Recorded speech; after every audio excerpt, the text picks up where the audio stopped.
Hola amigos, bienvenidos a su programa de Reavivados por su palabra. Hoy estaremos estudiando el capítulo 18 de Segunda de Samuel. Como siempre, es un privilegio estar aquí con ustedes. Vamos a orar antes de iniciar nuestro estudio. Buen Dios, rogamos que al estudiar hoy Segunda de Samuel 18 podamos, por un lado, Señor, aprender y entender que hay designios que nunca terminarán bien, especialmente cuando esos designios involucran el llevarle la contraria a nuestros padres o buscar el mal para ellos. Ayúdanos hoy a nuevamente exaltar la función de nuestros padres como esas personas que tú nos has dado para que nos guíen, para que nos ayuden, para que nos molden, para que puedan ellos, Señor, ser faros en medio de nuestra oscuridad. En nombre de Jesús, amén. Segunda de Samuel, capítulo 18, trata de la batalla que va a tener Absalom, su ejército y David.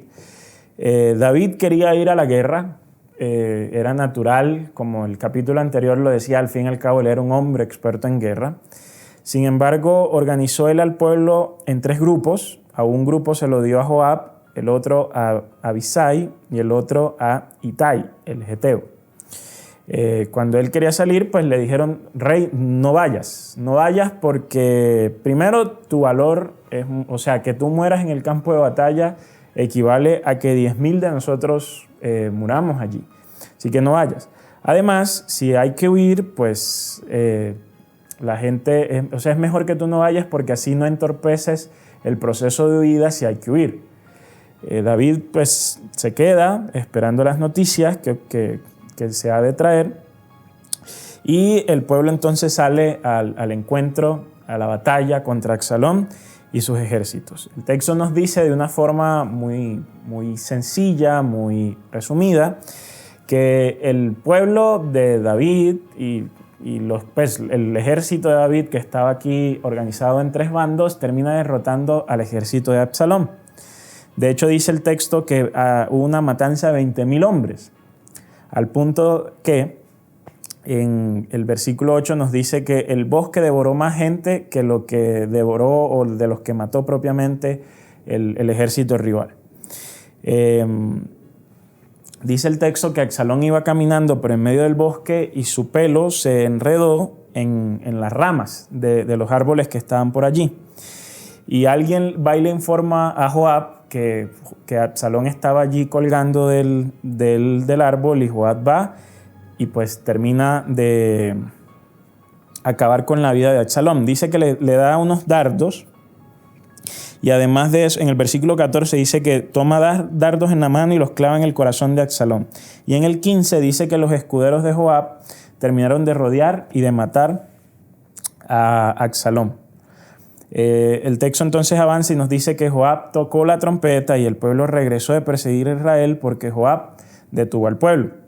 Entierran ellos a Absalom ese día en un sitio donde montan piedras, y además de esto entonces ahora viene el gran conflicto, ¿no? ¿Quién le lleva la noticia a David sobre la realidad de que su hijo ha muerto? El texto nos va a decir que hay dos personas que van a llevarle las noticias a David. David entiende que su hijo ha muerto, y el capítulo cierra con una escena bastante trágica, que es David llorando a su hijo Absalom porque había muerto. En el capítulo de hoy hay varias ideas que pudiésemos desarrollar, que pudiésemos explorar. Por un lado, nosotros vamos primero al destino de Absalom, ¿no? Y allí nos damos cuenta que Absalom terminó mal. O sea, Absalom terminó colgando de un árbol, siendo asesinado por Joab y por sus escuderos, siendo sepultado sin pena ni gloria, con un montón de piedras encima que de una forma demostraban la generalidad con la cual había sido enterrado Absalom. O sea, el montón de piedras quiere decir que podría ser cualquiera el que murió allí. No había algún tipo de señal que dijese: aquí yace el príncipe de Israel. Y vemos, o sea, y es que contrasta porque Absalón no era cualquiera. Absalón era el rey de Israel. Bueno, era el rey usurpador de Israel en este momento y por derecho era el príncipe de Israel. O sea, Absalón, en el caso tal de que él muriese, tenía que haber sido sepultado con una ceremonia en una tumba junto con sus antepasados, para de esta forma mostrar la honra con la que quizás hubiese podido morir Absalón. Pero el hecho de que haya muerto de esta manera nos da a entender que sencillamente Absalón murió mal. O sea, Absalón murió de una mala manera. Y Absalón murió de una mala manera porque es que Absalón se atrevió a profanar el mandamiento del Señor. Honrarás a tu padre y a tu madre para que tengas larga vida sobre la tierra.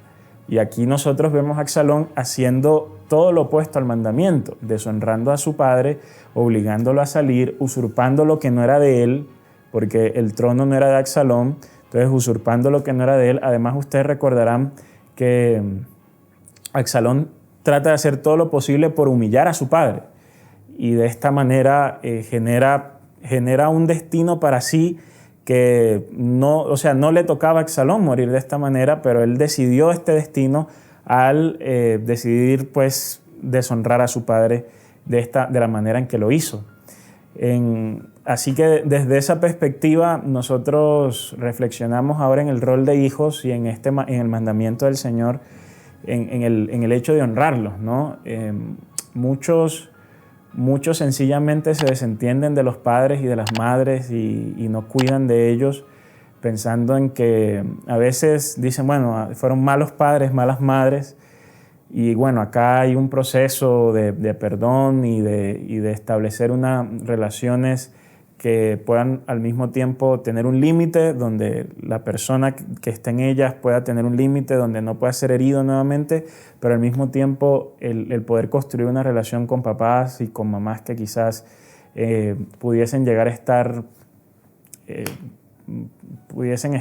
en una mala situación, este tipo de relaciones, ¿no? Y sin embargo, aún sin... Es decir, el punto de que las experiencias con padres y madres pudiesen llegar a ser malas no nos eximen de una u otra forma de honrar padre y madre, ¿no? Obviamente aquí no estamos incluyendo en casos de que los padres o madres hayan hecho cosas abominables, como los papás que violan a las hijas o hijos, o madres que actúan como proxenetas con las hijas también o hijos. Obviamente aquí estamos hablando de honrar a padres y madres, de esos padres y madres pues, que fueron buenos con nosotros y demás.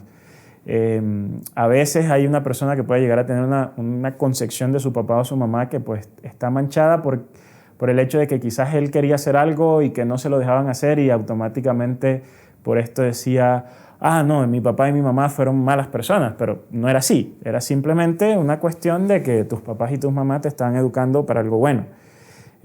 Así que honrar a padre y madre es una de las primeras lecciones de hoy. Segundo, en el texto nosotros logramos ver al final que se concentra, que David cuando le dan la noticia pues hace duelo por su hijo, ¿no?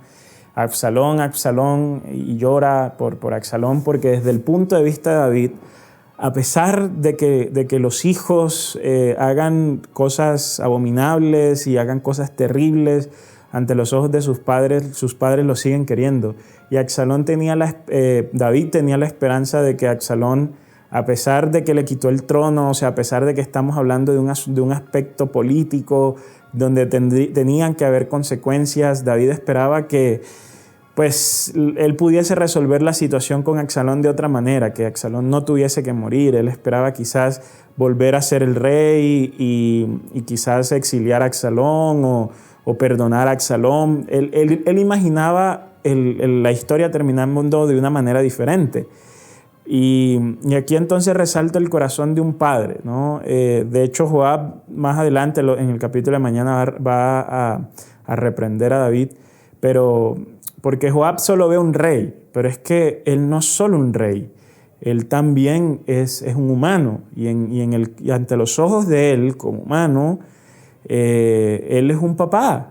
Y como papá, él le duele la muerte de su hijo, especialmente una muerte que es causada por una rivalidad política. David hubiese sido capaz hasta de renunciar al reino con tal de ver a Absalón vivir, porque los padres son así, son capaces de renunciar a ellos mismos con tal de ver a los hijos bien. Y David no era la excepción. Entonces aquí es una oportunidad para reflexionar en el rol padre-hijo, ¿no? Por un lado, a ver, nosotros como hijos, reflexionar en el mundo de sacrificios que hacen nuestros papás. Aún el papá con más dinero en el mundo también hace sacrificios. Y es importante porque creo que hay muchos hijos en el mundo que no valoran los sacrificios suficientes de sus padres. Yo los veo a diario, cada vez encuentro a papás que tienen que literalmente partirse el lomo trabajando y que no se compran una camisa o unos zapatos solo por enviarle el dinero a sus hijos con tal de que ellos sigan adelante, y muchos hijos entonces después siendo ingratos, ¿no? Hijos que ni siquiera son capaces de apreciar el sacrificio de tratar de ser mejores en las notas o sencillamente de regalarle algo a los papás o de respetarlos, de hacerlos sentir orgullosos, ¿no? Sino que tratan de hacer todo lo que saben que a sus papás les va a molestar. Entonces, gente que no sabe apreciar los sacrificios de los padres. Por otro lado, quiero hoy que pensemos en ustedes, padres que están viendo este video, sepan que hay gente que les agradece de todo corazón el sacrificio que ustedes hacen. Y es bonito saber que ustedes como padres, a pesar de todo lo malo que nosotros podamos llegar a hacer, nos siguen viendo con ojos de amor, con los ojos con los que un padre ve a su hijo, como un niño pequeño, sujeto a errores, sujeto a equivocaciones, pero aún así con ese amor de que somos lo más importante y de que ustedes están dispuestos a perdonar a veces cosas que son demasiado hirientes. Y aquí es donde saltamos a la visión de Dios como nuestro Padre Celestial, porque Dios como nuestro Padre Celestial escogió la metáfora de padre porque es la forma que Él tiene de comunicar el amor que siente por nosotros.